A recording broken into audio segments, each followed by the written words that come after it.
বোয়ালখালীর চরণদ্বীপে দিনব্যাপী সামাজিক ও সেবামূলক কর্মসূচি। এসভি নিউজ 24 টিভি এর সাথে আমি আছি নাহিদ মোস্তফা, তথ্য ও ভিডিও চিত্রে। এবার বিস্তারিত সংবাদ।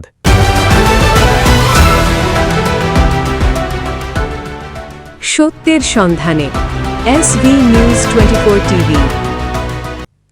মাইজভান্ডারী দরবার শরীফের সাজ্জাদানশীন আলহাজ শাহ সুফি সৈয়দ এমদাদুল হক মাইজভান্ডারীর গৃহীত কর্মসূচির অংশ হিসেবে চট্টগ্রামের বোয়ালখালীর চরণদ্বীপ দায়রা শাখা প্রাঙ্গণে দিনব্যাপী নানা সামাজিক সেবামূলক ও ধর্মীয় কর্মসূচি অনুষ্ঠিত হয়েছে।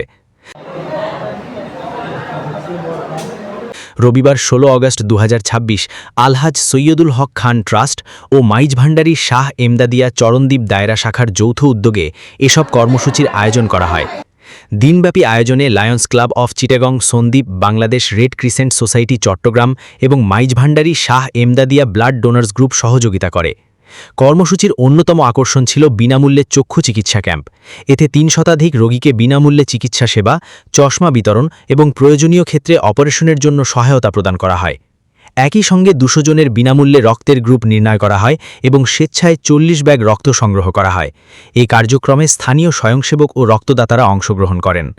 বাংলাদেশের অন্যতম সুবিধাদক সৈয়দ আহমদুল্লাহ মাইজভান্ডারী ওনার 200তম জন্মবার্ষিকী স্মরণে আলহাজ সৈয়দুল হক খান ট্রাস্টের সহযোগিতায় আজকের এই আয়োজনগুলো করছেন। করে ব্লাড ডোনেশন ক্যাম্প, চক্ষু চিকিৎসা, ফ্রি চিকিৎসা, বৃত্তি পরীক্ষা, হেফজুল কোরআন প্রতিযোগিতা, এই প্রতিযোগিতা, এই কাজগুলো নিয়ে রক্তের গ্রুপিং, এই সব ছানি অপারেশন, বৃক্ষরোপণ, যা যা কাজ সৈয়দ এমদাদুল হক মাইজভান্ডারী করে সবগুলো কাজ নিয়ে এই ট্রাস্টের মাধ্যমে এই দায়রা শাখায় আল্লাহ সৈয়দুল হক খান সাহেব এই কার্যক্রমগুলো এখানে পরিচালনা করছে। এছাড়া হিফজুল কোরআন প্রতিযোগিতা ও মেধাবৃত্তি পরীক্ষার প্রস্তুতিমূলক সভা শেষ বৃক্ষরোপণ করেন।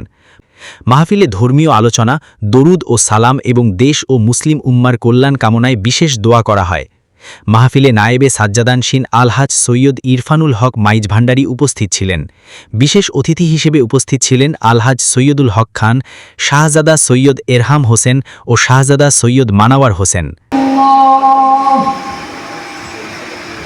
আয়োজকরা জানান, মানব সেবা, চিকিৎসা সেবা, রক্তদান, শিক্ষা ও ধর্মীয় মূল্যবোধকে সামনে রেখে এ ধরনের সামাজিক ও সেবামূলক কার্যক্রম অব্যাহত রাখার উদ্যোগ রয়েছে। পরিশেষে দেশ, জাতি ও বিশ্ব মুসলিম উম্মার সুখ সমৃদ্ধি, শান্তি ও কল্যাণ কামনায় বিশেষ দোয়া অনুষ্ঠিত হয়। মোনাজাতের মধ্য দিয়ে দিনব্যাপী কর্মসূচির সমাপ্তি ঘটে। SV news 24 TV, Boalkhali, Chittagong.